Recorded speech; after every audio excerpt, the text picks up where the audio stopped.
Bonjour, je suis Eric Cher, enseignant-chercheur à l'ENSIC, et je vous propose d'illustrer le génie des réactions chimiques par des bilans de matière sur des réacteurs idéaux.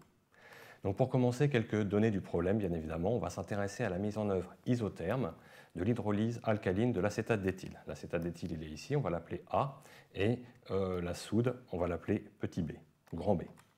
Donc on nous donne une constante. On nous dit que la cinétique de la réaction elle est d'ordre 1 par rapport à chaque réactif, c'est-à-dire qu'elle est d'ordre 1 par rapport au réactif A et par rapport au réactif B. On nous donne une constante de vitesse qui vaut 7 litres par mol et par minute à la température ambiante. Et on dispose de solutions de concentration respectives CA0' qui vaut 0,2 mol par litre, donc c'est pour l'acétate d'éthyle, et CB0' qui vaut 0,3 mol par litre pour la soude. Donc on désire effectuer la réaction de manière continue dans des réacteurs continus qui sont alimentés par les deux courants et on nous donne le débit de la solution d'acétate d'éthyle qui vaut 3 litres par minute et le débit de la solution de soude qui vaut 2,5 litres par minute. Enfin donc les questions c'est quel est le volume d'un réacteur pour que l'espèce A soit convertie à 95% en sortie et on va s'intéresser au cas d'un seul réacteur agité, d'une cascade de deux réacteurs agités de même volume qui seront en série et d'un seul réacteur piston. Donc on va commencer par un seul réacteur parfaitement agité. On le voit schématisé ici, il est alimenté par les solutions A et B, et puis c'est un réacteur parfaitement agité, et en sortie on va mesurer une certaine conversion XA. Comme on est en mode continu, on va raisonner en flux molaire, qu'on va noter grand F, donc le flux molaire de A ou le flux molaire de B. Et la définition du taux de conversion, c'est FA égale FA0 facteur de 1 moins XA. FA0, c'est le flux molaire qui entre dans le réacteur.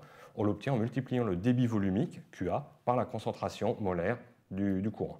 Donc on a un flux molaire de A qui vaut 0,6 mol par minute et un flux molaire de B en entrée qui vaut 0,75 mol par minute. Donc on voit que le flux molaire de A est plus faible que celui de B, c'est pour ça qu'on va plutôt raisonner sur la conversion de l'espèce A.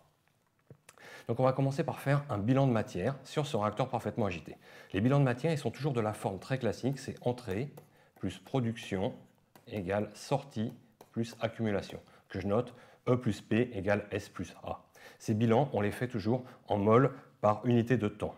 Et donc, on va écrire ce qui rentre en A, c'est FA0, c'est des mols par minute. Le terme de production de A, ça va être le coefficient stoichiométrique de l'espèce A fois la vitesse de la réaction fois le volume. Et ce qui sort, c'est le flux molaire de A. Le dernier terme, c'est l'accumulation. Ici, il n'y a pas d'accumulation, on est en régime continu. Donc, le coefficient stoichiométrique de A, il est pris au sens algébrique. Ici, comme l'espèce A, elle est consommée, on voit la réaction qui est rappelée en haut, et bien ce coefficient stoichiométrique il vaut moins 1. Donc au final, ce bilan conduit à une expression de la forme FA0 moins RV égale ce qui sort, et FA on l'exprime sous la forme FA0 facteur de 1 moins XA. Ça peut simplifier très brièvement, et on va trouver RV égale FA0 fois XA. La difficulté ensuite, c'est d'exprimer les concentrations. Ces concentrations, comme on est en mode continu, on les exprime toujours à partir d'un flux divisé par un débit volumique. Donc c'est FA sur le débit volumique total qui vaut QA plus QB. FA il s'exprime sous la forme FA0 facteur de 1 moins XA, on l'a ici, et FA0 c'est Q fois CA0', on l'avait déjà au-dessus. Pour l'espèce B, on va faire le même genre d'expression, donc la concentration de l'espèce B, ça va être le flux de B divisé par QA plus QB, et ce flux de B s'exprime à partir de la réaction, donc c'est ce qui entre en B, FA0 fois XA sur NuA, c'est ce qui a été consommé par la réaction en espèce A, et on multiplie ceci par NuB, pour avoir la consommation de l'espèce B par la réaction. Donc au final, on arrive à ces expressions-là parce que le coefficient stoichiométrique de B, il vaut aussi moins 1, celui de A vaut moins 1. Et donc, si on développe un petit peu, pour FB0 et FA0, on arrive à cette expression-là. Donc ce qu'on voit, c'est qu'on fait apparaître des concentrations fictives ici ou ici.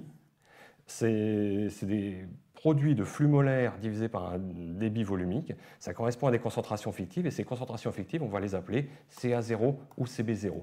C'est des concentrations qu'auraient les espèces après mélange et avant réaction, c'est-à-dire qu'on les mélange, mais elles ne réagissent pas. C'est pour ça qu'on parle de concentrations fictives.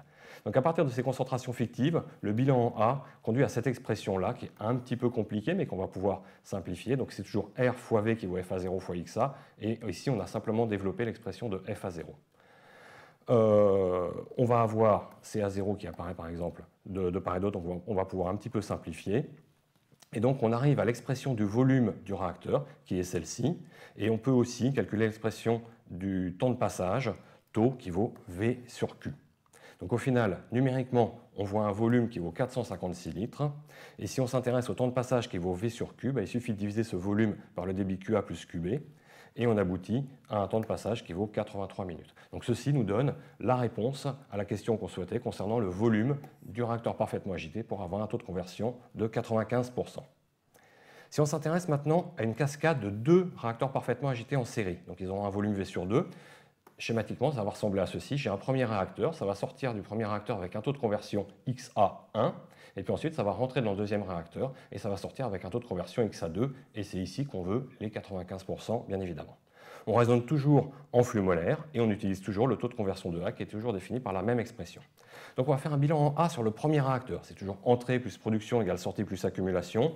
C'est assez simple, si ce n'est que j'ai des R1 et V1 et un XA1 parce que c'est sur le premier réacteur. Ceci conduit à cette expression-là pour le volume du premier réacteur. Ensuite, on fait un bilan en A sur le second réacteur. Ce qu'il faut faire attention, c'est que le flux molaire qui va rentrer dans le second réacteur, qui est ici, on va le définir vraiment par rapport à l'entrée du système. Et donc ce flux molaire qui entre, c'est FA0 facteur de 1 moins XA1, c'est celui qui sortait du premier réacteur. Ensuite, j'ai la vitesse dans le second réacteur et le flux molaire qui sort du second réacteur. Donc au final, on arrive à cette expression-là pour le volume du second réacteur. Ensuite, on veut que ces deux réacteurs aient le même volume, et donc on va identifier ces deux relations pour avoir la valeur de X1. C'est ce qu'on a mis ici. Les deux réacteurs sont de même volume, donc je fais V1 égale V2. J'ai repris les deux expressions qu'on avait tout à l'heure, qu'on peut un petit peu simplifier, puisque par exemple j'ai du FA0 ici, j'ai du KCA0 de part et d'autre. Et puis on peut faire apparaître ce qu'on appelle l'excès stoichiométrique, grand M, c'est CB0 sur CA0, et donc on arrive à cette expression-là. Ensuite, il faut faire une résolution numérique. On sait que XA2 vaut 95% ou 0,95 et on trouve assez facilement que XA1 vaut un peu plus de 80%, 0,808 exactement. Donc au final, ça donne V1 et V2 qui valent 68 litres et les temps de passage des deux réacteurs qui valent 12,43 minutes. Donc on est un petit peu plus faible que tout à l'heure. Enfin, on s'intéresse au cas d'un seul réacteur piston. Donc un réacteur piston, on va le schématiser comme ceci. En général, c'est un tube assez long et on suppose que l'écoulement est de forme piston, c'est-à-dire que la réaction se produit dans ce petit élément de volume et que cet élément de volume se déplace le long du réacteur mais ne se mélange pas avec ce qui est avant ou ce qui est après. Donc on raisonne toujours en flux molaire, on a toujours la même expression pour le taux de conversion et dans des réacteurs pistons, on va faire un bilan justement sur ce petit élément de volume ou sur cette tranche de réacteur. Donc les bilans sont toujours de la forme entrée plus production égale sortie plus accumulation, si ce n'est qu'on va les faire sur cet élément de volume dV. Donc ce qui entre, c'est FA, c'est plus FA0 parce qu'on se place à une abscisse donnée. Le terme de production, c'est toujours moins RV parce que l'espèce A est consommée, et son coefficient stoichiométrique vaut moins 1. Et ce qui sort, c'est FA plus D de FA, c'est la variation. Il n'y a toujours pas d'accumulation. On est en mode continu. Donc, ça se simplifie assez rapidement. On a RdV qui vaut FA0 D2XA, et donc D de V vaut FA0 D2XA sur R. Et on a développé ici l'expression de R avec les concentrations. On a le même raisonnement qu'on avait fait tout à l'heure pour le réacteur parfaitement agité, pour calculer des concentrations fictives après mélange, CA0 et CB0. On peut aussi simplifier cette expression pour faire apparaître le débit volumique total qui est ici, et on a simplifié FA0, on a simplifié avec la concentration CA0. Donc on arrive à cette expression-là pour le volume, pour la variation du volume, et on peut avoir une expression pas très différente pour la variation du temps de passage, c'est D de V sur Q, donc j'ai divisé simplement la relation précédente par Q. Donc on a ces deux expressions-là qui nous donnent des variations de volume ou des variations de temps de passage. Il faut les intégrer, c'est un petit peu compliqué parce que ces expressions-là ne s'intègrent pas facilement. Donc on fait ce qu'on appelle une décomposition en éléments simples. C'est-à-dire qu'on va dire que le terme qu'on veut intégrer, qui est ici, c'est le même que tout à l'heure, il va s'exprimer sous la forme de alpha sur 1 moins xa plus bêta sur m moins xa. Ça, c'est les mathématiques qui nous disent ceci. Et pour identifier alpha ou bêta, il y a différentes solutions. Une qui est assez simple, c'est que par exemple, je multiplie les deux termes par 1 moins xa. Donc c'est ce que je fais. Et je fais x égale 1. En multipliant ceci par 1 moins xa et en faisant x égale 1, ça va annuler ce terme. Et dans ce cas-là, si je fais x égale 1, je vois que alpha vaut 1 sur m moins 1. Je peux faire la même chose pour identifier bêta. Je multiplie les deux termes par m moins xa, ici. Donc ça va annuler ce terme-là. Et je fais x égale m. Et je trouve comme ceci, bêta vaut 1 sur 1 moins m. Il y a différentes solutions. Je vous renvoie au cours de mathématiques. Au final, on peut intégrer un petit peu plus simplement le volume du réacteur. Donc on arrive à ceci, donc il faut intégrer ça. Et ça, on sait l'intégrer. Ça, c'est un logarithme. Ça, c'est aussi un logarithme. Quand on intègre, si on intègre entre 0 XA qui va une certaine valeur à l'entrée et XA à la sortie, on arrive à ceci. Donc le XA0, ici, il vaut 0, mais des fois, il n'est pas toujours nul, donc il faut faire attention quand on intègre. Et puis pour le temps de passage, on a aussi une expression analogue, c'est la même, simplement on a divisé par le débit volumique total. Donc on trouve un volume encore plus petit de 45 litres et un temps de passage encore plus petit de 8 minutes. Donc au final, sur cet exercice, on a vu l'application des bilans de matière dans des réacteurs idéaux continus, donc des réacteurs parfaitement agités ou des réacteurs pistons pour des réactions d'ordre 2. Donc ce qu'il faut retenir, c'est qu'on a raisonné en flux pour faire des bilans de matière, c'est qu'on exprime les concentrations à partir de relations du type une concentration, c'est un flux molaire en mol par seconde divisé par un débit volumique, donc c'est F sur Q. On a vu qu'on écrit les bilans, mais qu'il y a aussi des aspects mathématiques, il faut savoir intégrer des relations. Et puis ce qu'on voit, c'est qu'on a vu deux types de réacteurs différents.